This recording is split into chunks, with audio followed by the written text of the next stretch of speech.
তো দেখো বন্ধুরা, এখানে আমি ভেজে নিচ্ছি চিংড়ি মাছ। আর চিংড়ি মাছের ঝোল বানাবো। তো তার জন্য কী কী কেটে নিয়েছি দেখো।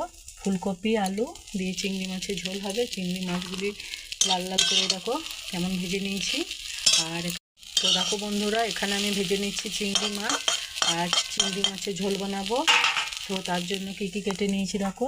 ফুলকপি, আলু দিয়ে চিংড়ি মাছের ঝোল হবে। চিংড়ি মাছগুলি লাল লাল করে দেখো কেমন ভেজে নিয়েছি। আর এখানে টকও হবে।